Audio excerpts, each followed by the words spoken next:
Ernst Kaltenbrunner, el gigante de la Gestapo, el verdugo en Nuremberg. La cuerda del verdugo esperaba en la madrugada del 16 de octubre de 1946. En la prisión de Nuremberg, un hombre de casi 2 metros de estatura caminaba hacia la horca con el rostro desfigurado por las cicatrices del alcohol y la brutalidad. Ernst Kaltenbrunner, el austriaco que había convertido la Gestapo en la máquina de muerte más eficiente del Tercer Reich, avanzaba hacia su ejecución arrastrando los pies como si el peso de 6 millones de cadáveres tirara de sus tobillas. El verdugo estadounidense John C. Woods había preparado meticulosamente la trampa. Kaltenbrunner subió los 13 escalones tambaleándose. Sus últimas palabras fueron una mentira más en una vida construida sobre la falsedad. Yo amaba a mi patria alemana. Ni siquiera era alemán, era austriaco, como Hitler. Y como Hitler, había llevado a Europa al infierno con una eficiencia burocrática que heló la sangre de los jueces que lo condenaron. La trampa se abrió a las 2 de la madrugada con 28 minutos. El cuello de Kaltenbrunner no se rompió limpiamente. Durante 18 minutos, su cuerpo masivo se retorció al final de la cuerda mientras los testigos observaban horrorizados. Incluso en la muerte, el destino parecía empeñado en prolongar el sufrimiento de aquel hombre que había firmado órdenes de ejecución, con la misma indiferencia con la que otros firmaban memorandos de oficina. Cuando finalmente declararon su muerte, los médicos forenses anotaron que había sido una de las ejecuciones más prolongadas y dolorosas de todos los condenados en Nuremberg.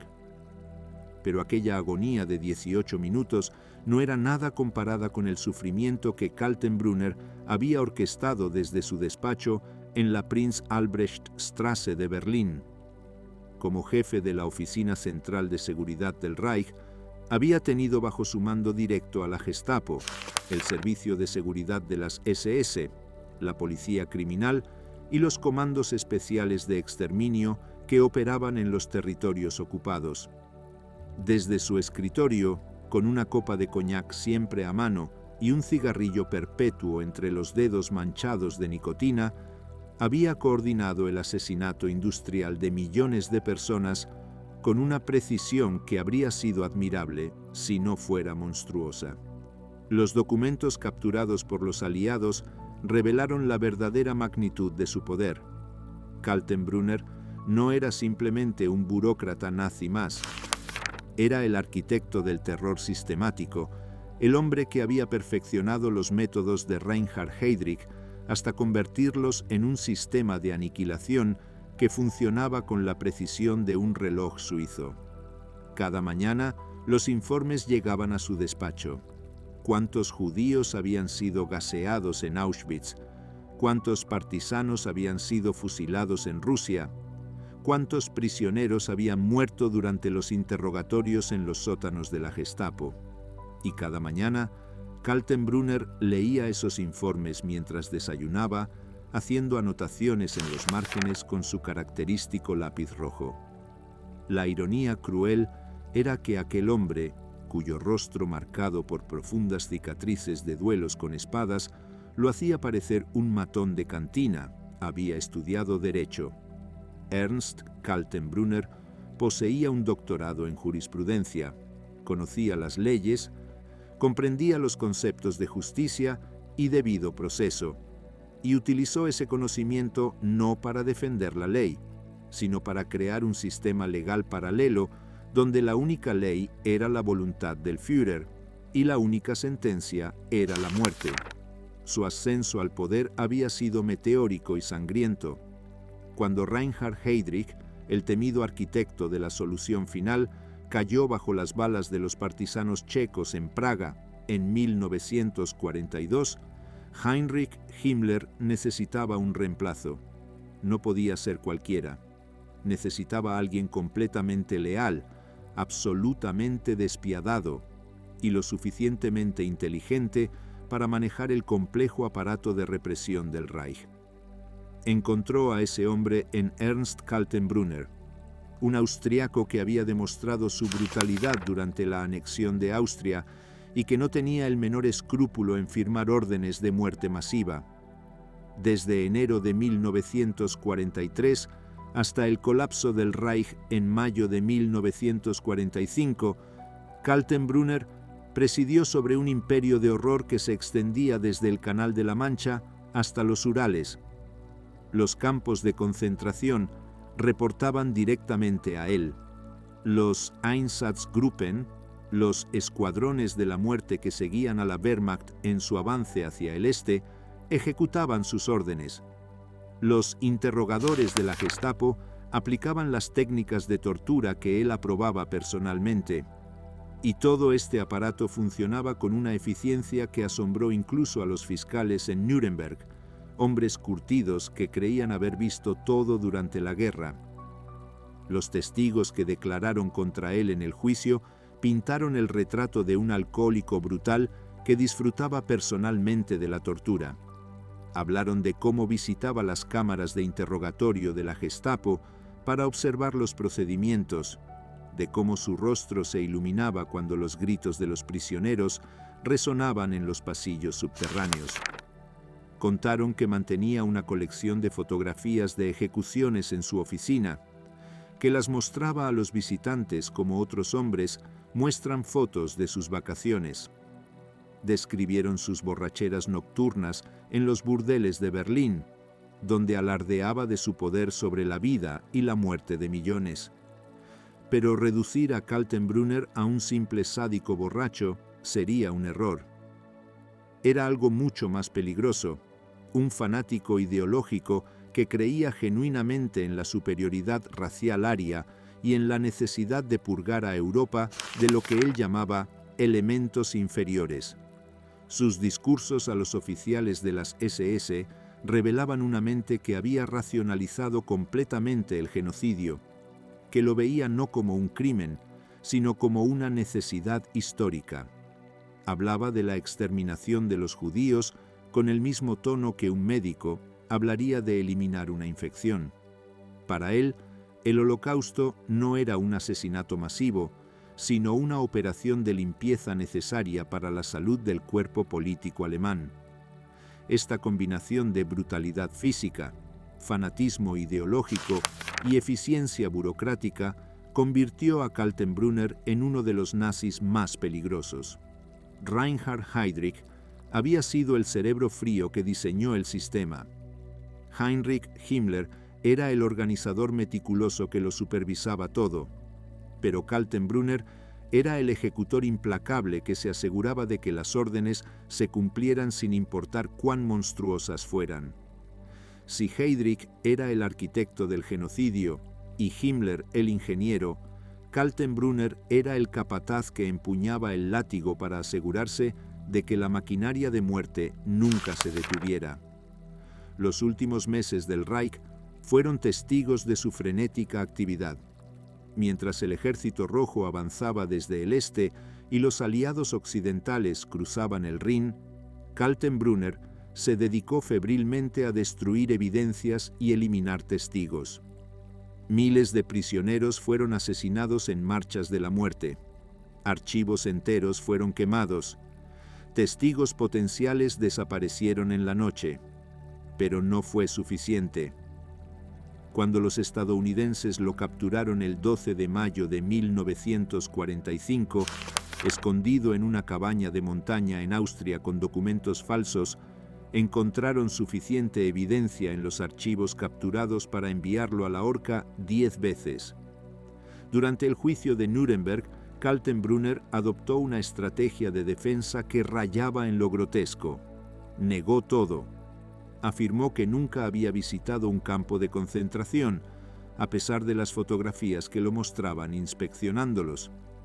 Insistió en que no sabía nada sobre el Holocausto, a pesar de los cientos de documentos con su firma ordenando deportaciones y ejecuciones.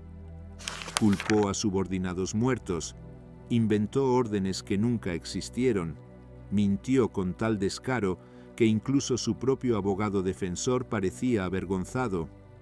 fue un espectáculo patético. El gigante brutal transformado en un cobarde mentiroso que no tenía el valor de asumir la responsabilidad de sus actos. Los jueces no se dejaron engañar. La evidencia contra él era abrumadora.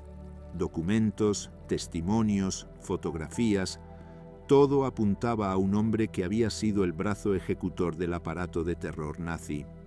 El veredicto fue inevitable: culpable de crímenes de guerra y crímenes contra la humanidad. La sentencia: muerte por ahorcamiento. Y así, en aquella madrugada fría de octubre, Ernst Kaltenbrunner pagó finalmente el precio por haber convertido la Gestapo en una máquina de aniquilación. Esta es la historia de ese hombre, una historia de ambición sin escrúpulos, de brutalidad sistemática, de genocidio industrial. Es la historia de cómo un abogado austriaco con cicatrices de duelos y una sed insaciable de poder se convirtió en uno de los criminales más sanguinarios del siglo XX. Es la historia de Ernst Kaltenbrunner, el gigante de la Gestapo, el verdugo que firmaba sentencias de muerte con una mano mientras sostenía una copa de coñac con la otra. Capítulo 1. El ascenso del austriaco brutal. El despacho en la Prinz Albrecht Straße 8 de Berlín se había convertido en el epicentro del terror en Europa. Era enero de 1943 y Ernst Kaltenbrunner acababa de tomar posesión de la oficina que hasta hacía 8 meses había pertenecido a Reinhard Heydrich, el hombre al que incluso Hitler llamaba el hombre con el corazón de hierro. Kaltenbrunner se sentó en el sillón de cuero negro tras el enorme escritorio de roble y miró por la ventana hacia las calles de Berlín. Desde aquella habitación, decorada con banderas nazis y un retrato del Führer, controlaría ahora el instrumento más letal del Tercer Reich, la Oficina Central de Seguridad del Reich, la RSHA. No era un nombramiento que nadie hubiera predicho 10 años antes. En 1933, cuando Hitler llegó al poder, Ernst Kaltenbrunner no era más que un abogado de provincias en Linz, Austria, con una práctica legal mediocre y una afición desmedida por el alcohol y las peleas. Medía 1,93 metros, un gigante para los estándares de la época, y su rostro estaba cruzado por profundas cicatrices que había ganado en duelos universitarios con espadas. Era el tipo de hombre que intimidaba con su sola presencia física, pero que aún no había encontrado el escenario adecuado para su brutalidad natural. Ese escenario llegó con el movimiento nazi austríaco.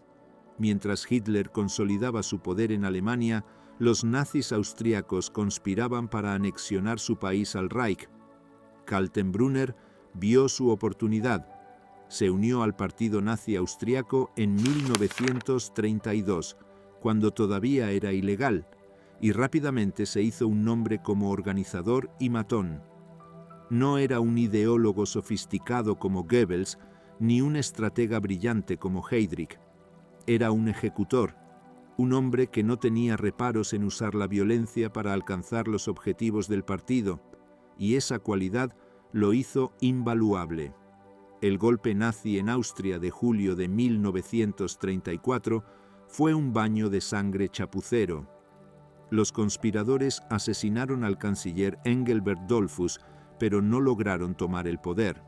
El intento fue aplastado y cientos de nazis austriacos fueron arrestados. Kaltenbrunner, que había participado activamente en la planificación, tuvo que esconderse. Pasó meses moviéndose entre casas seguras, siempre un paso por delante de la policía austriaca. Fueron meses que endurecieron aún más su carácter ya brutal. Cuando finalmente fue arrestado en enero de 1935, pasó 6 meses en prisión antes de ser liberado por falta de pruebas suficientes. La prisión no lo reformó, lo radicalizó. Cuando salió, Kaltenbrunner estaba más comprometido que nunca con la causa nazi. Trabajó incansablemente en la clandestinidad para reconstruir el partido en Austria, estableciendo células, reclutando miembros, organizando propaganda. Pero su verdadero talento emergió en otra área, las SS austriacas. Heinrich Himmler, el Reichsführer de las SS, estaba construyendo su imperio paralelo dentro del Estado nazi y necesitaba hombres leales en Austria. Kaltenbrunner encajaba perfectamente en el perfil. En 1935, Kaltenbrunner se convirtió en líder de las SS austriacas, entonces todavía una organización clandestina. Transformó lo que había sido un grupo desorganizado de matones en una fuerza paramilitar disciplinada. Estableció un sistema de células que operaban independientemente, pero bajo su control centralizado. Creó redes de inteligencia que infiltraban el gobierno austriaco. Y lo más importante, cultivó una relación directa con Himmler, reportándole regularmente sobre la situación en Austria y demostrando una lealtad fanática que el Reichsführer apreciaba enormemente. Cuando Hitler finalmente decidió anexionar Austria en marzo de 1938, Kaltenbrunner estaba listo. Sus SS austriacas fueron fundamentales en facilitar el Anschluss. Mientras las tropas alemanas cruzaban la frontera sin disparar un solo tiro, las SS de Kaltenbrunner se movían con rapidez letal por Viena y otras ciudades austriacas, arrestando a opositores políticos, judíos prominentes y cualquiera que pudiera organizar resistencia. En cuestión de horas, Austria estaba completamente bajo control nazi, y gran parte del crédito pertenecía a la eficiencia brutal de Kaltenbrunner. Los días posteriores al Anschluss revelaron el verdadero carácter de Kaltenbrunner. Mientras muchos austriacos celebraban la unión con Alemania, él desató una ola de terror contra los enemigos del régimen. Los sótanos de la sede de las SS en Viena se llenaron de prisioneros. Los gritos de los interrogados resonaban por los pasillos, mientras Kaltenbrunner caminaba entre las celdas con una copa en la mano, supervisando personalmente las sesiones de tortura. Testigos posteriores describirían cómo parecía disfrutar del espectáculo del sufrimiento, cómo su rostro marcado por cicatrices se iluminaba cuando los prisioneros gritaban.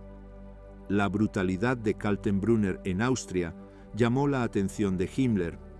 Aquí estaba un hombre que no tenía escrúpulos morales, que ejecutaba órdenes sin cuestionarlas, que entendía el valor del terror como herramienta política.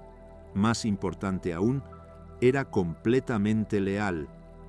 A diferencia de otros líderes nazis que cultivaban sus propias bases de poder, Kaltenbrunner se veía a sí mismo como un instrumento de Himmler. Esta combinación de eficiencia brutal y lealtad canina lo convirtió en un candidato perfecto para ascensos futuros. En 1940, Kaltenbrunner fue promovido a teniente general de las SS y se le dio un papel más amplio en la administración de seguridad en los territorios ocupados. Viajaba constantemente entre Viena, Berlín y los territorios orientales, observando cómo funcionaba el aparato de represión nazi, aprendiendo de hombres como Heydrich y Müller cómo se gestionaba el terror a escala industrial. Era un estudiante aplicado de la brutalidad sistemática. Desarrolló una reputación particular por su alcoholismo. Kaltenbrunner bebía compulsivamente, a menudo consumiendo botellas enteras de coñac en una noche. Pero a diferencia de muchos alcohólicos, el alcohol no lo debilitaba, lo hacía más peligroso. Borracho, se volvía aún más violento, más impredecible, más dispuesto a ordenar atrocidades. Sus subordinados aprendieron a temer sus visitas nocturnas después de horas de beber, cuando llegaba a las instalaciones de las SS exigiendo ver a los prisioneros o presidir interrogatorios. Su vida personal era un desastre. Estaba casado con Elisabeth Eder desde 1930 y tenían 3 hijos, pero Kaltenbrunner era un esposo ausente y un padre distante. pasaba más tiempo en burdeles y bares que con su familia. Sus relaciones con las mujeres eran transaccionales y a menudo violentas. Varias amantes posteriores testificarían sobre su comportamiento abusivo, cómo alternaba entre el encanto superficial cuando estaba sobrio y la violencia física cuando estaba borracho. Pero nada de esto importaba en el universo moral del Tercer Reich. Lo que importaba era la eficiencia en el cumplimiento de los objetivos nazis, y en eso Kaltenbrunner sobresalía. Cuando la invasión de la Unión Soviética comenzó en junio de 1941, Kaltenbrunner jugó un papel crucial en coordinar las actividades de las SS en la retaguardia. Los Einsatzgruppen, los escuadrones de la muerte que seguían al ejército alemán, asesinando a judíos, comisarios soviéticos y partisanos, operaban bajo lineamientos que él ayudaba a establecer. Los informes de los Einsatzgruppen hacían una lectura escalofriante. Día tras día, semana tras semana, llegaban a Berlín con cifras meticulosamente registradas. 1.200 judíos fusilados en tal pueblo, 2.500 en tal ciudad, 5.000 en tal área. Kaltenbrunner leía estos informes con la misma expresión que un gerente de banco revisando hojas de balance. Para él, eran simplemente números, estadísticas de productividad en la gran empresa de limpiar Europa de elementos indeseables. Cuando Reinhard Heydrich fue asesinado por partisanos checos en mayo de 1942, murió lentamente de las heridas durante una semana, tiempo suficiente para que Himmler considerara quién podría reemplazarlo. La posición de jefe de la RSHA era posiblemente el tercer cargo más poderoso en el Tercer Reich después del propio Hitler y Himmler. Quien la ocupara controlaría la Gestapo, el SD, la policía criminal y toda la infraestructura de represión interna del régimen. Himmler consideró varios candidatos.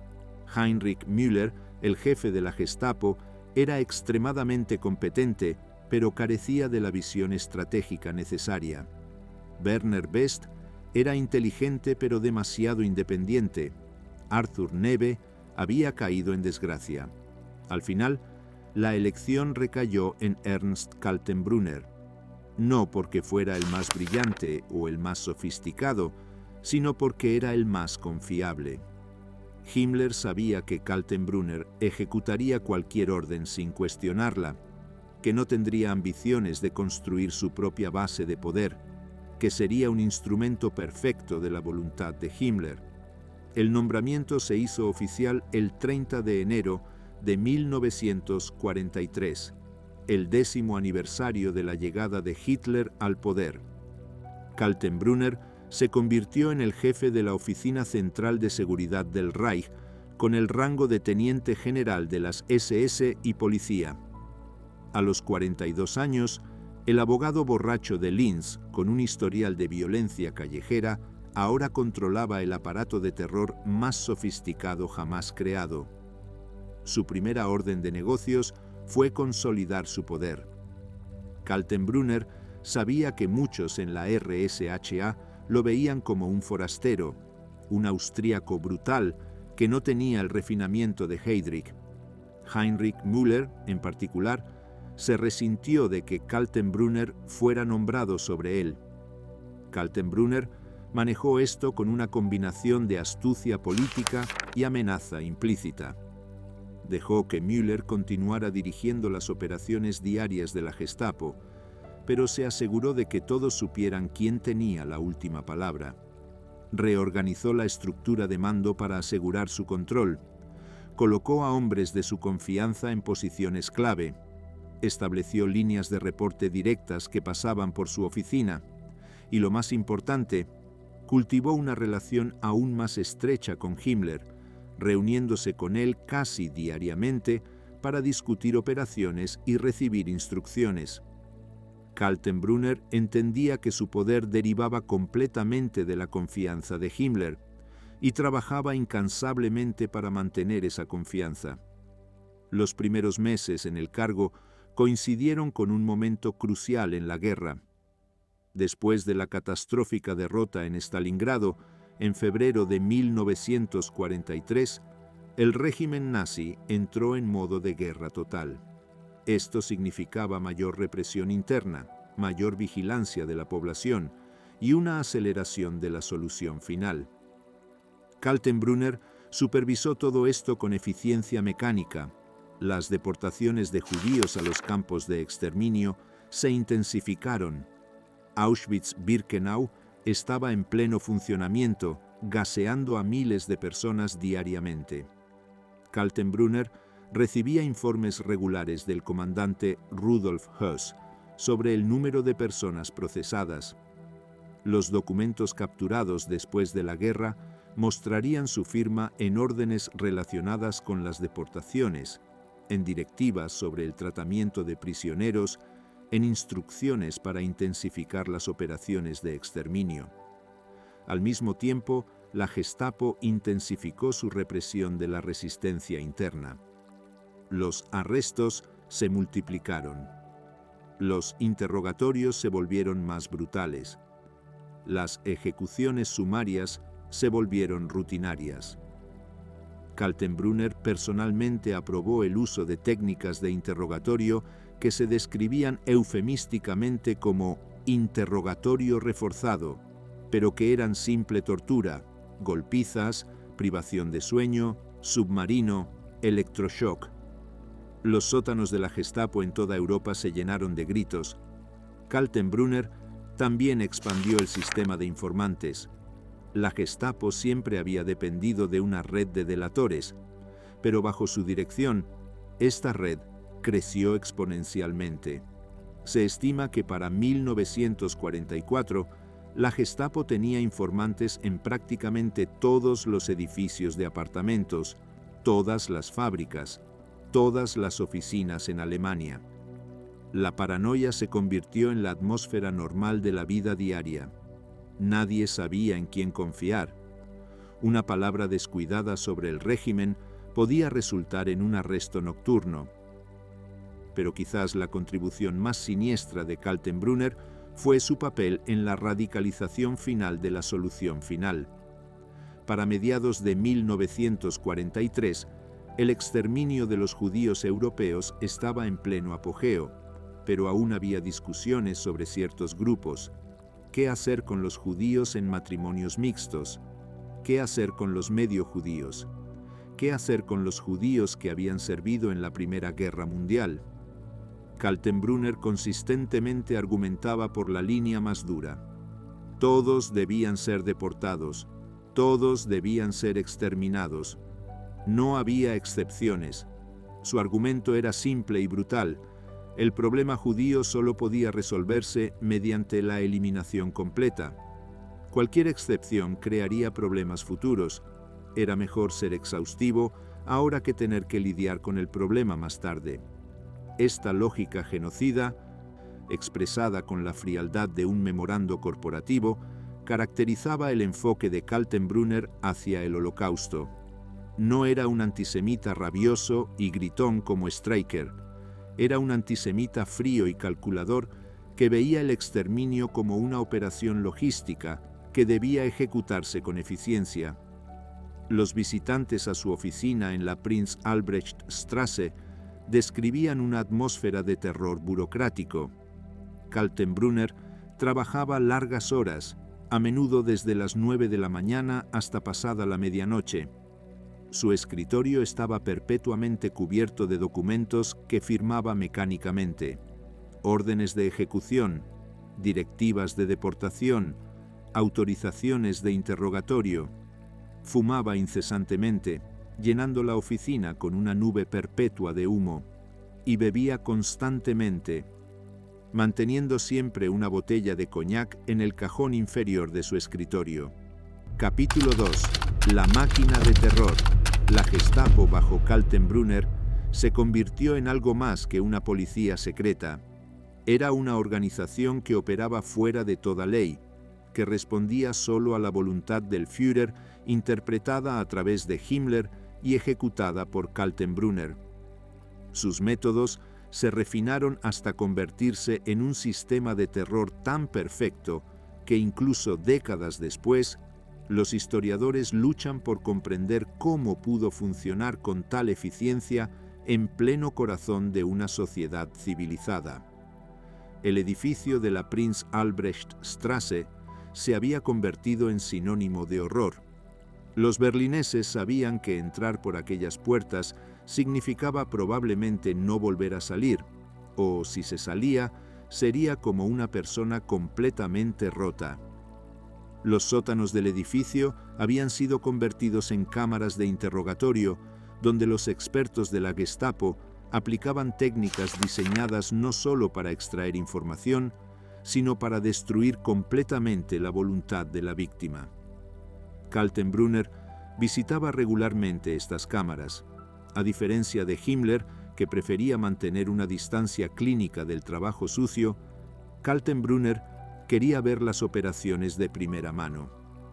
Los testimonios de sobrevivientes describen su presencia durante interrogatorios particularmente importantes.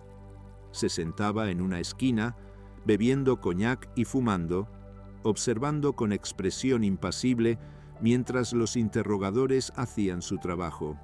Ocasionalmente hacía preguntas o sugería técnicas adicionales. Su presencia física, con su estatura imponente y su rostro marcado por cicatrices, añadía una capa adicional de intimidación psicológica. Los métodos de interrogatorio aprobados por Kaltenbrunner eran sistemáticamente crueles. El baño, donde la cabeza del prisionero se sumergía repetidamente en agua helada hasta el punto de casi ahogamiento. La parrilla, donde se aplicaban electroshocks a partes sensibles del cuerpo. La privación de sueño que podía extenderse durante días, con los prisioneros forzados a permanecer de pie en celdas diminutas donde no podían sentarse ni acostarse. Las golpizas con porras de goma que no dejaban marcas externas, pero causaban daño interno masivo. Y para los casos más resistentes, métodos aún más extremos que los documentos describen eufemísticamente, pero cuya naturaleza precisa puede imaginarse. Lo que hacía el sistema particularmente eficaz era su burocratización. Cada interrogatorio se documentaba meticulosamente. Se tomaban notas de las técnicas aplicadas, las respuestas obtenidas, las confesiones extraídas. Esta información se archivaba, se indexaba, se compartía entre departamentos. La Gestapo estaba construyendo una base de conocimiento sobre cómo romper la resistencia humana, y Kaltenbrunner supervisaba este proyecto con el interés de un investigador científico. Pero la Gestapo era solo una parte del imperio de Kaltenbrunner. El Servicio de Seguridad de las SS, el SD, también estaba bajo su mando. El SD era el brazo de inteligencia, encargado de monitorear la opinión pública, identificar amenazas potenciales y mantener vigilancia sobre prácticamente toda la población. Bajo Kaltenbrunner, el SD expandió sus operaciones hasta niveles casi totalitarios. Se estima que en su apogeo, el SD empleaba a más de 50.000 personas directamente y controlaba una red de informantes que podría haber incluido cientos de miles más. Estos informantes venían de todos los sectores de la sociedad: porteros que escuchaban conversaciones en los edificios de apartamentos, camareros que reportaban comentarios escuchados en restaurantes, maestros que delataban a estudiantes que cuestionaban la ideología nazi, incluso niños que reportaban a sus propios padres. El sistema de informes que Kaltenbrunner estableció era de una complejidad asombrosa. Los informes locales fluían hacia las oficinas regionales, de allí a las oficinas nacionales y finalmente a la sede central en Berlín. Cada informe se catalogaba, se analizaba, se integraba en una imagen más amplia del estado de ánimo público y las amenazas potenciales. Kaltenbrunner recibía resúmenes diarios de esta inteligencia y los usaba para tomar decisiones sobre dónde aplicar presión, dónde intensificar la vigilancia, dónde hacer arrestos preventivos. Los Einsatzgruppen, los escuadrones de la muerte móviles, también reportaban a Kaltenbrunner. Aunque habían sido creados bajo Heydrich y continuaron operando bajo la dirección general de Himmler, Kaltenbrunner tenía autoridad operacional sobre ellos. Los informes de sus actividades llegaban a su escritorio con regularidad espantosa.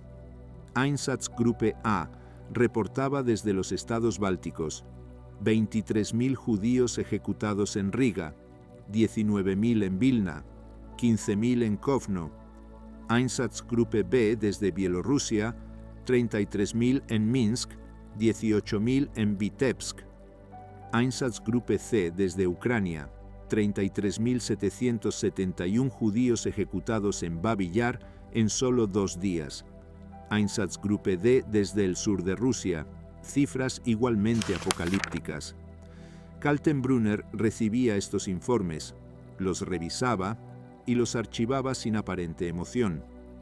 Pero su papel no era meramente administrativo. Documentos descubiertos después de la guerra mostraban que Kaltenbrunner tomaba decisiones operacionales específicas sobre las actividades de los Einsatzgruppen. Aprobaba extensiones de sus áreas de operación, autorizaba cambios en sus métodos. Cuando surgían preguntas sobre categorías específicas de víctimas, él proporcionaba clarificación. Su firma aparecía en directivas que expandían las categorías de personas a ejecutar, que eliminaban restricciones previas, que intensificaban el ritmo de las matanzas. La coordinación entre la Gestapo, el SD y los Einsatzgruppen, bajo el liderazgo de Kaltenbrunner, creó un sistema de represión que operaba con precisión industrial. La información fluía hacia arriba, las decisiones fluían hacia abajo, y la máquina funcionaba con una eficiencia que horroriza en retrospectiva. Era un sistema diseñado para eliminar cualquier amenaza al régimen nazi, real o imaginada, y para ejecutar el genocidio con la menor resistencia posible. Los campos de concentración también caían bajo la esfera de influencia de Kaltenbrunner, aunque técnicamente eran administrados por la Inspección de Campos de Concentración bajo Oswald Pohl. Kaltenbrunner mantenía contacto estrecho con los comandantes de los campos, especialmente de los centros de exterminio como Auschwitz, Treblinka, Sobibor y Belzec. Visitó varios campos personalmente, aunque más tarde negaría esto rotundamente durante su juicio. Los testimonios de sobrevivientes y personal de los campos pintaban un cuadro consistente de estas visitas. Kaltenbrunner llegaba típicamente sin previo aviso, a menudo con un séquito de oficiales de las SS. Inspeccionaba las instalaciones con ojo crítico, haciendo preguntas sobre eficiencia, capacidad y números procesados. Visitaba las cámaras de gas, observaba los crematorios en operación, revisaba los almacenes donde se acumulaban las posesiones de las víctimas, y siempre, según los testigos, mantenía esa expresión impasible, como si estuviera inspeccionando una fábrica ordinaria en lugar de una instalación de asesinato masivo. En Auschwitz, el comandante Rudolf Höss lo recibió personalmente en múltiples ocasiones. Höss más tarde testificaría que Kaltenbrunner estaba profundamente interesado en los aspectos técnicos de las operaciones. Preguntaba sobre la capacidad de las cámaras de gas, la eficiencia de los crematorios, los métodos para manejar grandes números de víctimas. Höss describió a Kaltenbrunner como un hombre frío y calculador, que trataba el exterminio masivo como un problema logístico a optimizar. Kaltenbrunner también jugó un papel crucial en expandir el programa de trabajos forzados que integraba el sistema de campos de concentración. A medida que la guerra se intensificaba y Alemania enfrentaba escasez de mano de obra, millones de prisioneros fueron esclavizados para trabajar en fábricas de armamento, proyectos de construcción y operaciones mineras. Las condiciones eran diseñadas deliberadamente para ser letales. El concepto era exterminio mediante el trabajo, trabajar a los prisioneros hasta la muerte mientras extraían el máximo valor de su labor. Kaltenbrunner supervisaba la asignación de prisioneros a diferentes proyectos de trabajo. Su oficina coordinaba con la industria alemana para proporcionar trabajadores esclavos donde fueran necesarios. IG Farben, Krupp, Siemens y docenas de otras corporaciones alemanas solicitaban trabajadores a través de la RSHA y Kaltenbrunner autorizaba las transferencias. Los prisioneros eran tratados como recursos desechables, trabajados hasta el colapso y luego reemplazados por nuevos envíos. Los documentos de la época revelan la mentalidad burocrática con la que se manejaban estas operaciones. Memorandos discutían la tasa de desgaste de prisioneros en diferentes tipos de trabajo. Se hacían cálculos sobre cuánto tiempo en promedio un prisionero podía trabajar antes de volverse improductivo. Se establecían cuotas de producción sin consideración por el costo humano. Y todo esto pasaba por el escritorio de Kaltenbrunner, quien firmaba las autorizaciones con la misma indiferencia con la que firmaría órdenes de papelería. En 1944, cuando la situación militar de Alemania se deterioró, Kaltenbrunner intensificó aún más las operaciones de su aparato de terror. La represión interna se volvió más brutal. Después del atentado fallido contra Hitler el 20 de julio de 1944, Kaltenbrunner fue puesto a cargo de la investigación y las represalias subsecuentes. La venganza fue sistemática y despiadada. No solo los conspiradores directos fueron arrestados, sino también sus familias, amigos, asociados y cualquiera que hubiera tenido contacto con ellos. Miles fueron arrestados. Los interrogatorios fueron particularmente brutales. Kaltenbrunner quería no solo castigar a los conspiradores, sino enviar un mensaje claro de que cualquier deslealtad resultaría en consecuencias terribles no solo para el traidor, sino para todos a su alrededor. Las ejecuciones de los conspiradores se llevaron a cabo en la prisión de Plötzensee, en Berlín. Hitler ordenó que fueran colgados con cables de piano de ganchos de carne, un método diseñado para maximizar el sufrimiento. Las ejecuciones fueron filmadas para que Hitler pudiera verlas. Kaltenbrunner supervisó personalmente algunas de estas ejecuciones, asegurándose de que las órdenes del Führer se cumplieran exactamente. Pero más allá de los conspiradores directos, Kaltenbrunner usó el atentado como pretexto para una purga más amplia. Cualquiera cuya lealtad al régimen fuera cuestionable se convirtió en objetivo. Oficiales del ejército que habían expresado dudas sobre la conducción de la guerra, aristócratas con conexiones con círculos de resistencia, intelectuales que habían criticado aspectos del régimen. Todos fueron arrastrados a las mazmorras de la Gestapo. El resultado fue una intensificación del terror que hizo los años anteriores parecer casi benignos en comparación. Nadie estaba seguro. Incluso oficiales de alto rango de las SS comenzaron a temer por sus vidas si cometían el menor error o mostraban la menor duda. El régimen se había vuelto completamente paranoico y Kaltenbrunner era el ejecutor de esa paranoia. Al mismo tiempo, mientras el Ejército Rojo avanzaba desde el este, Kaltenbrunner ordenó la evacuación de los campos de concentración en los territorios que estaban siendo liberados. Pero evacuación era un eufemismo. Las llamadas marchas de la muerte fueron operaciones diseñadas para eliminar testigos y destruir evidencia. Los prisioneros que no podían mantenerse al ritmo de las marchas eran fusilados en el lugar. Miles murieron de hambre, agotamiento y exposición durante estas marchas forzadas en pleno invierno. Capítulo 3. el colapso y la captura. Los primeros meses de 1945 trajeron un frenesí de actividad destructiva a la oficina de Kaltenbrunner. El Reich se desmoronaba desde todos los flancos. El Ejército Rojo había cruzado las fronteras orientales de Alemania y avanzaba implacablemente hacia Berlín. Los aliados occidentales habían cruzado el Rin y se movían rápidamente a través de Alemania Occidental. El sueño del Reich de 1000 años estaba colapsando después de solo 12 años, y Kaltenbrunner sabía exactamente lo que eso significaba para hombres como él. La evidencia tenía que ser destruida.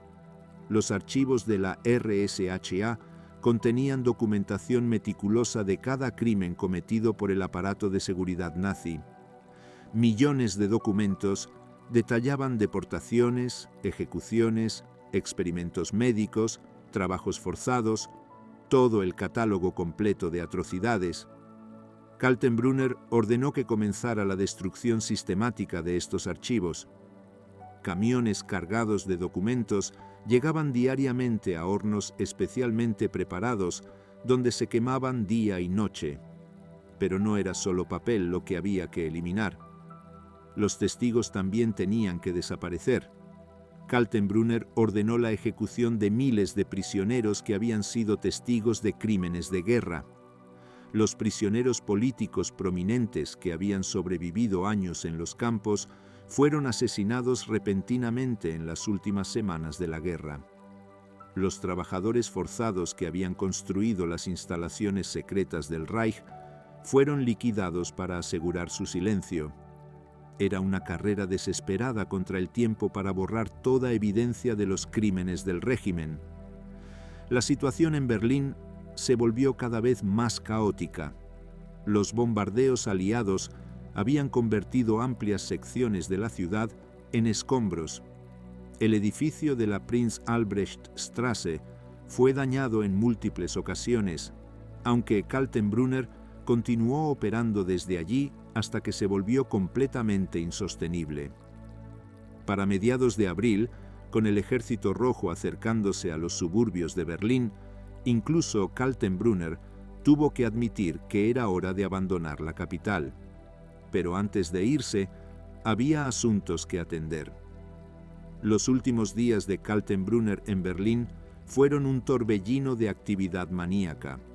Firmó órdenes de ejecución masiva para prisioneros restantes. Autorizó la destrucción de instalaciones que no podían ser evacuadas. Supervisó la transferencia de operaciones críticas a ubicaciones alternativas en el sur de Alemania y Austria. Y todo el tiempo bebía más que nunca, como si el alcohol pudiera ahogar la realización de que el fin estaba cerca. Heinrich Himmler, su patrón y protector, estaba intentando distanciarse de las políticas más extremas del régimen en un intento desesperado de negociar con los aliados occidentales. Himmler había iniciado contactos secretos con el conde Folke Bernadotte de Suecia, tratando de presentarse como un moderado que podría ayudar a facilitar una paz separada con Occidente contra la Unión Soviética. Era una fantasía delirante, pero Himmler se aferró a ella. Kaltenbrunner no compartía estas ilusiones. Sabía que no habría negociación, no habría amnistía, no habría escape de la responsabilidad por lo que habían hecho, pero su instinto de supervivencia seguía siendo fuerte. Si no podía negociar su camino hacia la seguridad, entonces tendría que esconderse. Comenzó a hacer preparativos para desaparecer en las montañas de Austria, donde tenía conexiones y conocía el terreno. A finales de abril, Kaltenbrunner evacuó hacia el sur. Viajó primero a Baviera, luego a Austria. Moviéndose con un pequeño séquito de guardaespaldas leales y llevando consigo varios baúles de documentos que consideraba demasiado sensibles para destruir, pero demasiado valiosos para dejar atrás. Su plan era llegar a las montañas cerca de Alt-Aussee, donde el régimen nazi había establecido depósitos secretos de tesoros artísticos robados, y donde las rutas de escape hacia Italia y España eran viables. El 1 de mayo, Hitler se suicidó en su búnker en Berlín. El 2 de mayo, Berlín cayó ante el Ejército Rojo. El 8 de mayo, Alemania se rindió incondicionalmente. Pero Kaltenbrunner todavía estaba en libertad, escondido en una cabaña de montaña remota cerca de Alt-Aussee. Había obtenido documentos de identidad falsos bajo el nombre de Dr. Joseph Unterweger, supuestamente un médico retirado. Se dejó crecer la barba, cambió su apariencia lo mejor que pudo y se instaló para esperar. Pero esconder a un hombre de casi 2 metros de estatura, con un rostro marcado por profundas cicatrices, no era fácil, especialmente cuando las fuerzas de ocupación aliadas estaban buscándolo activamente. Los estadounidenses habían establecido puestos de control por toda Austria, interrogando a refugiados, revisando documentos, buscando específicamente a criminales de guerra nazis de alto rango. La lista de los más buscados incluía a Kaltenbrunner cerca de la cima. Durante 12 días, Kaltenbrunner se las arregló para evadir la captura. Se movía entre diferentes cabañas de montaña, confiando en la lealtad de nazis locales que estaban dispuestos a esconderlo. Pero la red se estaba cerrando. Los interrogatorios de otros nazis capturados proporcionaban pistas sobre su posible paradero. Las patrullas estadounidenses registraban sistemáticamente el área de Alt-Aussee, revisando cada edificio, interrogando a cada residente. El 12 de mayo de 1945, la suerte de Kaltenbrunner finalmente se agotó. Una patrulla de la 8ª División de Infantería estadounidense, actuando sobre información de un informante local, llegó a una cabaña de montaña aislada en las afueras de Alt-Aussee. El informante les había dicho que un hombre muy alto con documentos sospechosos se estaba escondiendo allí. Los soldados rodearon la cabaña. Cuando entraron, encontraron a Kaltenbrunner sentado en una mesa de cocina con una botella de schnapps medio vacía frente a él. Inicialmente intentó mantener su identidad falsa, insistiendo en que era el Dr. Unterweger, un médico civil sin conexión con el régimen nazi. Pero los soldados estadounidenses no eran tontos. Su estatura, sus cicatrices, su comportamiento nervioso, todo apuntaba a que este era alguien importante tratando de esconderse. Lo arrestaron y lo llevaron al cuartel general del Cuerpo de Contrainteligencia del Ejército en Alt-Aussee para interrogatorio. Allí, enfrentado con evidencia fotográfica y confrontado por oficiales de inteligencia entrenados, su historia de tapadera se desmoronó rápidamente. Finalmente admitió su identidad. Era SS Obergruppenführer Ernst Kaltenbrunner, jefe de la Oficina Central de Seguridad del Reich. El arresto fue una victoria importante para los aliados. Junto con Hermann Göring, capturado días antes, Kaltenbrunner era uno de los nazis de más alto rango que había sobrevivido a la guerra. Su captura aseguraba que habría al menos algunos líderes senior disponibles para enfrentar juicio por los crímenes del régimen. Kaltenbrunner fue trasladado inmediatamente a instalaciones de detención más seguras. Los estadounidenses sabían que tenían en sus manos a uno de los arquitectos principales del Holocausto y querían asegurarse de que no hubiera ninguna posibilidad de escape o suicidio. Fue puesto bajo guardia constante, despojado de cualquier objeto con el que pudiera hacerse daño y sometido a vigilancia las 24 horas. Los interrogatorios iniciales revelaron algo sorprendente. Kaltenbrunner parecía genuinamente creer que podría evitar la responsabilidad por sus crímenes. Cuando los interrogadores le preguntaban sobre su rol en el Holocausto, negaba conocimiento. Cuando le mostraban documentos con su firma, afirmaba que eran falsificaciones o que había firmado sin leer. Cuando le confrontaban con testimonios de testigos, los desestimaba como mentiras de enemigos del Reich. Era un espectáculo de negación tan extremo que incluso los interrogadores endurecidos quedaban atónitos. En junio de 1945, Kaltenbrunner fue trasladado al Palace Hotel en Mondorf-les-Bains, en Luxemburgo, que los aliados habían convertido en un centro de detención para criminales de guerra nazis de alto rango. Los prisioneros lo apodaron irónicamente Ashcan, cubo de basura. Allí, Kaltenbrunner se reunió con otros líderes nazis capturados: Hermann Göring, Joachim von Ribbentrop, Albert Speer, Wilhelm Keitel, Alfred Jodl y otros. Las interacciones entre estos prisioneros eran fascinantes. Göring, todavía actuando como si fuera algún tipo de estadista, trataba de organizar a los demás prisioneros en un frente unido. Speer se distanciaba de los más fanáticos, ya planeando su estrategia de presentarse como un tecnócrata inocente.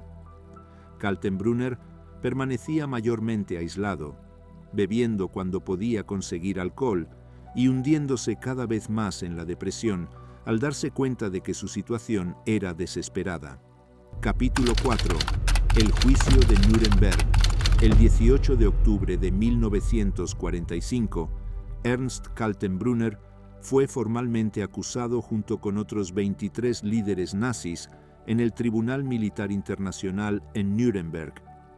Los cargos contra él eran devastadores: conspiración para cometer crímenes contra la paz, planificación y ejecución de guerras de agresión, crímenes de guerra y crímenes contra la humanidad. La evidencia acumulada contra él llenaba archivos enteros. Kaltenbrunner necesitaba un abogado defensor. El sistema de justicia aliado, determinado a demostrar que este sería un juicio justo y no simplemente justicia de los vencedores, proporcionó defensores a todos los acusados. A Kaltenbrunner se le asignó el doctor Kurt Kaufmann, un abogado alemán respetable que enfrentaba la tarea imposible de defender a un hombre cuya culpabilidad estaba documentada en miles de páginas de evidencia. El juicio comenzó oficialmente el 20 de noviembre de 1945 en el Palacio de Justicia de Nuremberg. La sala del tribunal había sido especialmente preparada para este juicio histórico. Los jueces, representando a las 4 potencias aliadas, Estados Unidos, Unión Soviética, Gran Bretaña y Francia, se sentaban en un estrado elevado. Los acusados se sentaban en 2 filas de bancos, custodiados por policías militares. Los fiscales ocupaban mesas al frente de la sala, y en las galerías, periodistas de todo el mundo observaban lo que sería el juicio más importante del siglo. Kaltenbrunner se sentaba en el banquillo de los acusados, luciendo dramáticamente diferente del poderoso jefe de la RSHA de años anteriores. Había perdido peso, su salud se había deteriorado debido al consumo excesivo de alcohol y al estrés, y su rostro mostraba los signos del colapso físico y mental. Usaba gafas oscuras porque afirmaba que la luz brillante del tribunal lastimaba sus ojos. Esta sería parte de su estrategia de presentarse como un hombre enfermo, una víctima más que un victimario. Los primeros meses del juicio se dedicaron a establecer el contexto general de los crímenes nazis. Los fiscales presentaron evidencia del plan sistemático de agresión de Alemania, de la invasión de países vecinos, del establecimiento del sistema de campos de concentración, de la implementación de la solución final. Los testigos describieron atrocidades que dejaron a la sala del tribunal en silencio atónito. Se proyectaron películas de los campos de concentración liberados, mostrando pilas de cadáveres y sobrevivientes esqueléticos. Incluso algunos de los acusados se conmovieron visiblemente, aunque Kaltenbrunner mantuvo una expresión impasible detrás de sus gafas oscuras. Cuando llegó el turno de presentar evidencia específicamente contra Kaltenbrunner, Los fiscales desplegaron un caso abrumador. Produjeron cientos de documentos con su firma, órdenes de deportación, autorizaciones de ejecución, directivas sobre el tratamiento de prisioneros. Cada documento era una pieza en el mosaico de su culpabilidad. Un documento particularmente condenatorio era su firma en una orden de marzo de 1944 autorizando la Acción Bala, un programa por el cual prisioneros de guerra aliados que escapaban de los campos eran ejecutados por la Gestapo en lugar de ser devueltos a custodia militar como requería la Convención de Ginebra. 50 oficiales de la Real Fuerza Aérea Británica que habían escapado del campo Stalag Luft 3 fueron asesinados bajo esta orden. Kaltenbrunner había firmado personalmente la autorización. Los fiscales también presentaron evidencia de su participación en el asesinato de comandos aliados capturados. Hitler había emitido la infame Orden de Comandos en octubre de 1942, ordenando que cualquier comando aliado capturado fuera ejecutado inmediatamente sin juicio. Kaltenbrunner había sido responsable de implementar esta orden a través de la Gestapo. Docenas de soldados aliados habían sido asesinados bajo su autoridad directa. Pero el corazón del caso contra Kaltenbrunner se centraba en su rol en el Holocausto.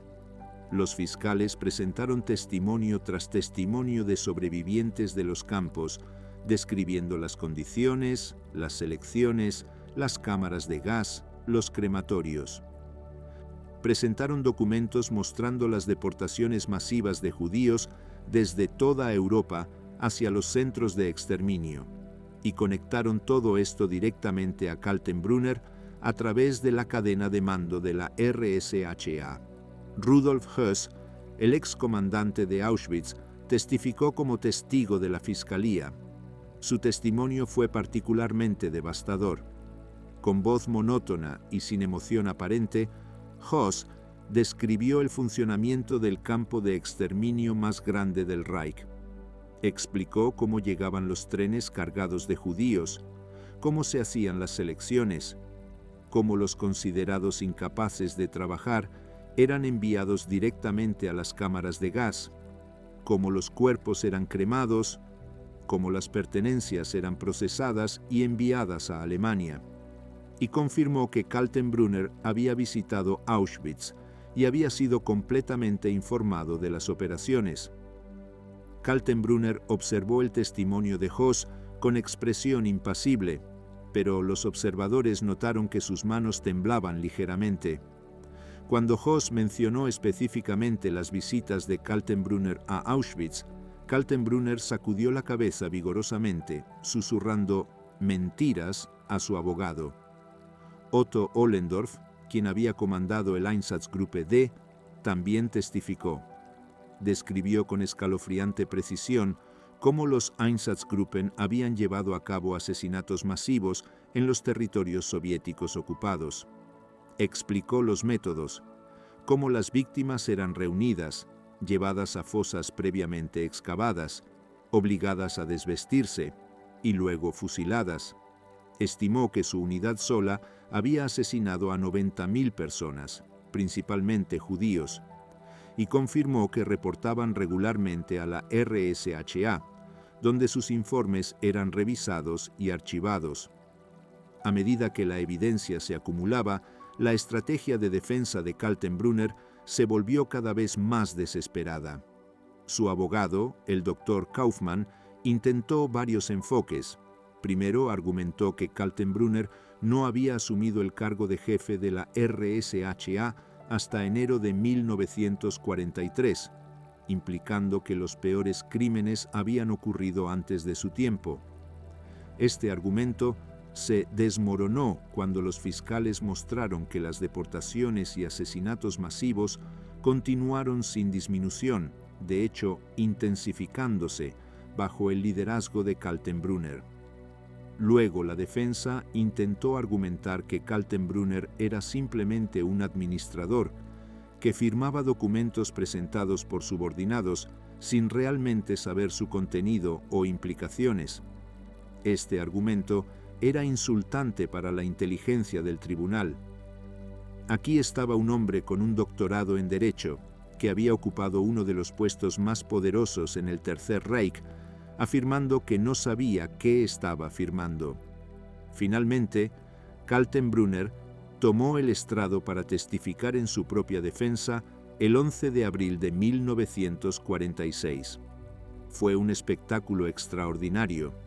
Durante horas, bajo interrogatorio de su propio abogado y luego bajo contrainterrogatorio de los fiscales, Kaltenbrunner negó prácticamente todo. ¿Había visitado campos de concentración? No, nunca. ¿Sabía sobre el exterminio de judíos? No, no tenía idea. ¿Había firmado órdenes de ejecución? Solo en casos legales apropiados. ¿Conocía sobre la tortura en las cámaras de la Gestapo? No. Eso era responsabilidad de Müller. ¿Había supervisado los Einsatzgruppen? No. Eso era trabajo de otra oficina. Una negación tras otra, cada una más implausible que la anterior. Cuando los fiscales le confrontaban con documentos que llevaban su firma, Kaltenbrunner tenía explicaciones preparadas. O la firma era falsificada, o había firmado sin leer, o el documento había sido presentado de manera engañosa, o había sido forzado a firmar por Himmler. Cuando le mostraban fotografías de sus visitas a campos de concentración, afirmaba que eran falsificaciones o que era otra persona con apariencia similar. El contrainterrogatorio del fiscal estadounidense coronel Amen fue particularmente brutal.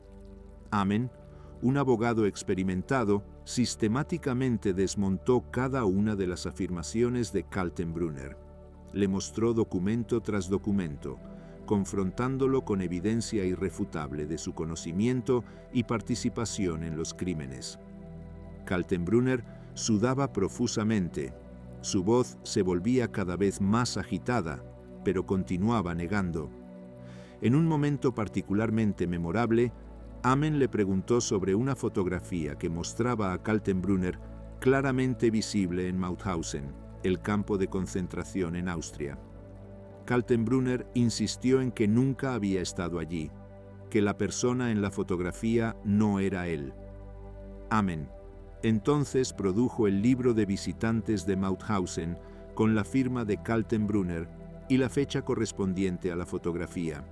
Incluso entonces, Kaltenbrunner afirmó que alguien debió haber falsificado su firma. El testimonio de Kaltenbrunner tuvo el efecto opuesto al pretendido.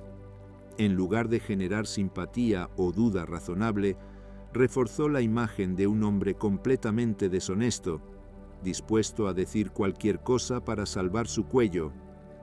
Los otros acusados observaban con una mezcla de disgusto y vergüenza. Incluso Hermann Göring, que no tenía escrúpulos propios, fue escuchado susurrando que Kaltenbrunner era un cerdo cobarde. Las declaraciones finales se hicieron en agosto y septiembre de 1946. El doctor Kaufmann hizo lo mejor que pudo con un caso imposible. Argumentó que su cliente había sido simplemente un engranaje en la maquinaria, que había seguido órdenes, que no había tenido opción. Pero incluso mientras presentaba estos argumentos, su tono sugería que él mismo no los creía.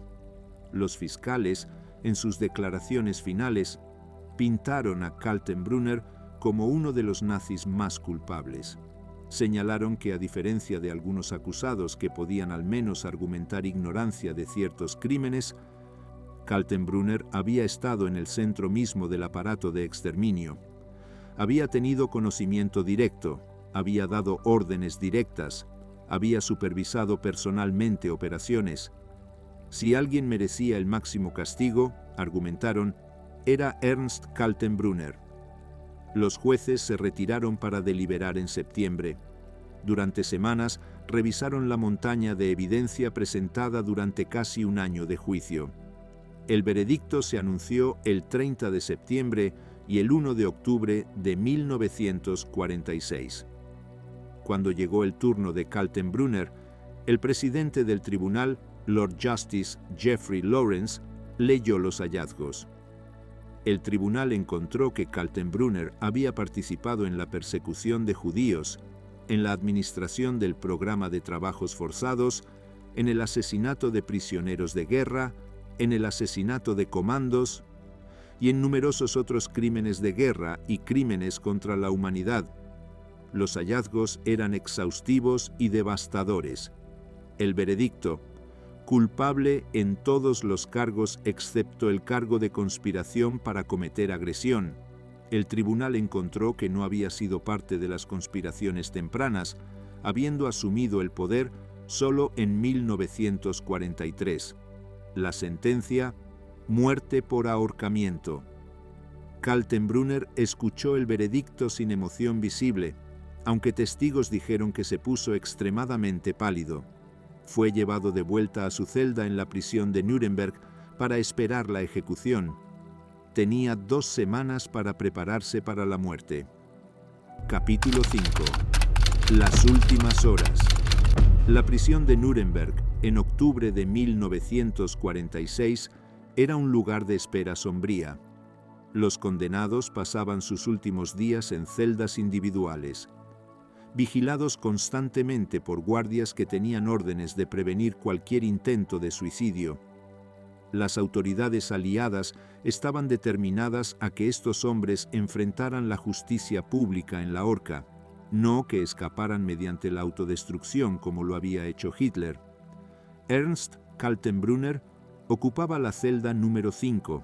Medía aproximadamente 3 metros por 4 metros, amueblada espartanamente con una cama, una silla, una mesa pequeña y un retrete. Una luz brillante permanecía encendida las 24 horas del día. Cada 15 minutos, un guardia miraba por la mirilla para asegurarse de que el prisionero estaba bien. Era una vigilancia diseñada para prevenir tanto el suicidio como cualquier intento de escape. Los días después de la sentencia, Kaltenbrunner alternaba entre estados de negación y pánico. A veces insistía con los guardias que se había cometido un error, que el veredicto sería anulado, que los aliados eventualmente reconocerían que él había sido simplemente un burócrata siguiendo órdenes. En otros momentos caía en depresión profunda, sentado en su catre mirando la pared durante horas sin moverse. Los capellanes visitaban regularmente a los condenados, ofreciendo consuelo espiritual. A Kaltenbrunner se le ofreció los servicios tanto de un capellán católico como protestante. Inicialmente rechazó ambos, afirmando que no necesitaba consuelo religioso. Pero a medida que la fecha de ejecución se acercaba, comenzó a aceptar visitas breves del padre católico, aunque más para tener compañía humana que por cualquier búsqueda genuina de redención espiritual. En la celda número 8, Hermann Göring también esperaba su ejecución. Göring, sin embargo, logró lo que las autoridades más temían. Consiguió una cápsula de cianuro que había escondido exitosamente a pesar de todas las búsquedas. La noche del 15 de octubre, menos de 24 horas antes de la ejecución programada, Göring se suicidó en su celda, burlando a sus captores de la satisfacción de ahorcarlo públicamente. La muerte de Göring causó pánico entre las autoridades de la prisión. Se ordenaron búsquedas inmediatas de todas las celdas de los condenados restantes para asegurar que ninguno tuviera medios similares de suicidio. La celda de Kaltenbrunner fue registrada exhaustivamente, pero no se encontró nada. La vigilancia se intensificó aún más. Ahora los guardias miraban cada 5 minutos en lugar de 15. El 16 de octubre amaneció frío y gris en Nuremberg. Las ejecuciones estaban programadas para comenzar después de la medianoche, técnicamente en las primeras horas del 16. Los condenados eran alimentados con una última comida si la querían, aunque pocos tenían apetito. Kaltenbrunner rechazó la comida pero pidió una botella de coñac. Se le negó el coñac, pero se le dio un cigarro, que fumó nerviosamente. El verdugo era el sargento maestro John C. Woods, del ejército estadounidense. Woods era un ejecutor experimentado pero controversial. Había realizado más de 300 ejecuciones durante su carrera, pero había sido acusado de incompetencia en varias ocasiones. Sus ahorcamientos no siempre eran limpios, y algunos críticos sugerían que esto era intencional, que Woods deliberadamente hacía las ejecuciones más dolorosas para los nazis que ahorcaba. La horca había sido construida en el gimnasio de la prisión.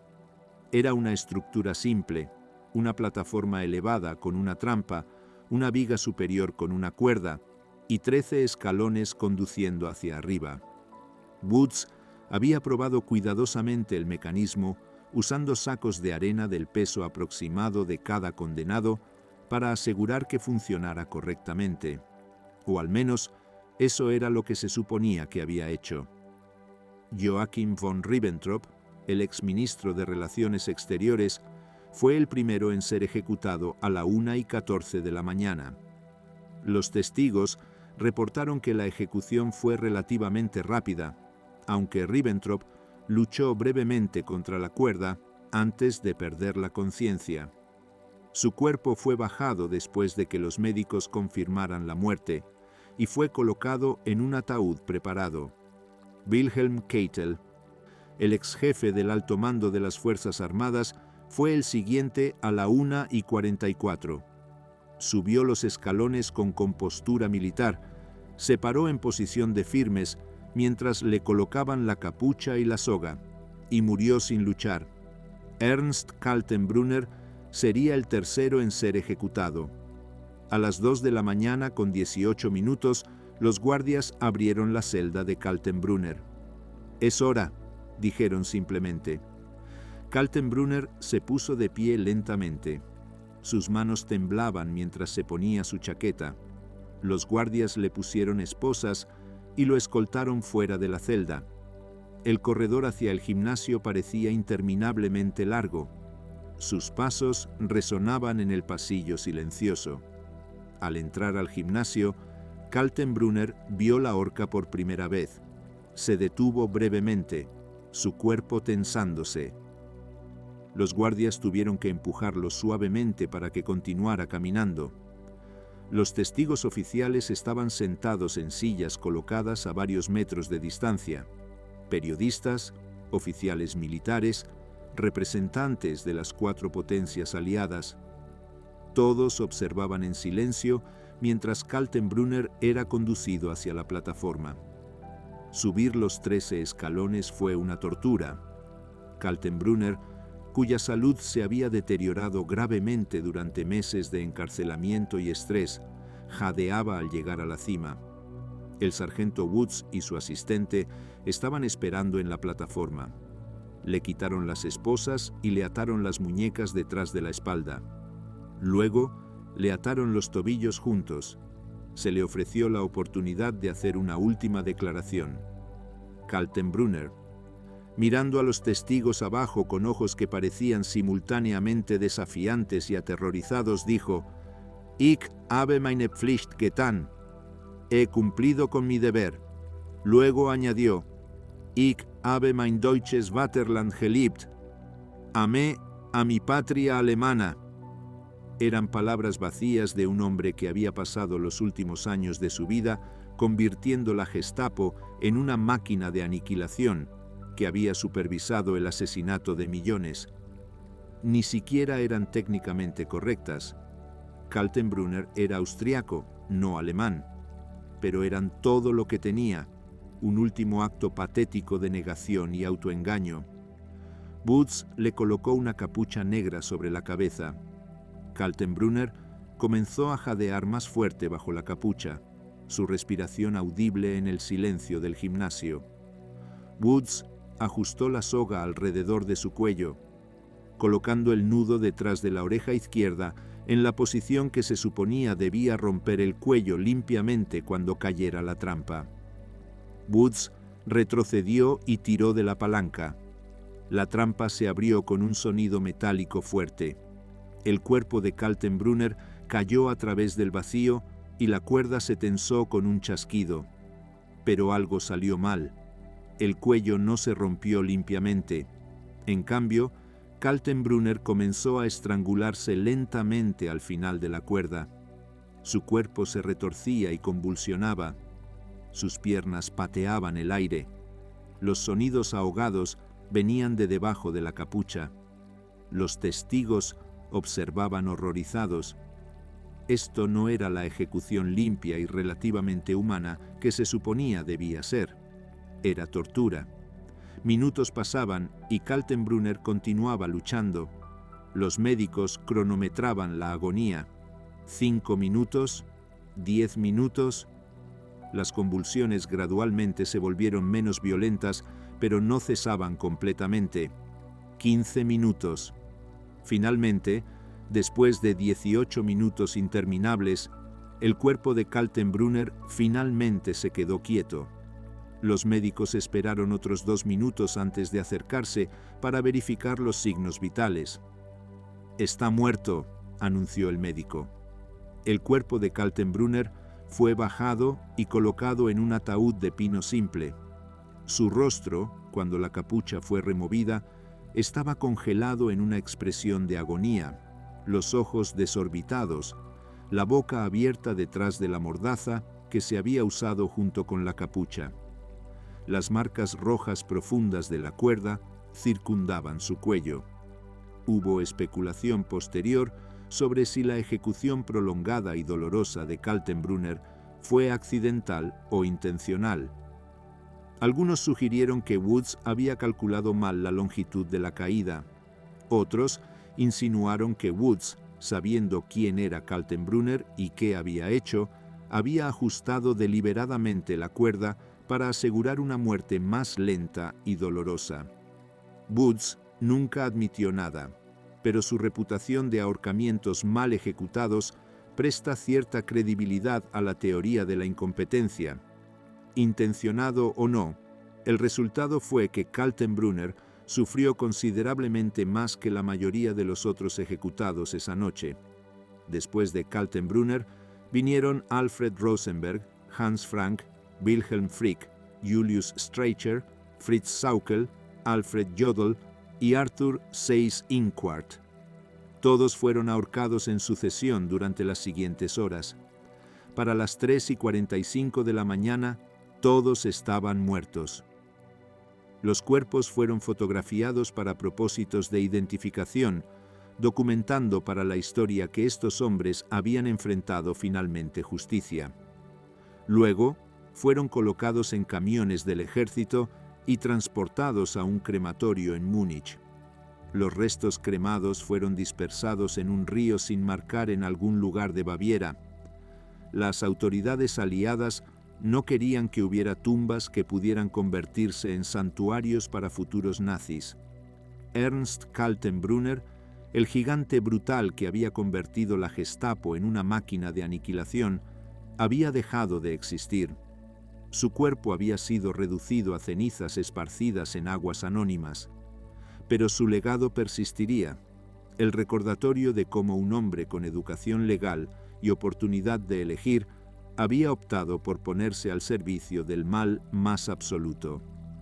Los archivos capturados del Reich proporcionaron eventualmente un recuento más completo del alcance de los crímenes de Kaltenbrunner. Los documentos mostraron que durante sus 2 años y medio como jefe de la RSHA, al menos 2 millones de personas habían sido asesinadas directamente bajo órdenes que pasaron por su oficina. Millones más habían sido deportados, torturados, esclavizados o asesinados en operaciones que supervisó o aprobó.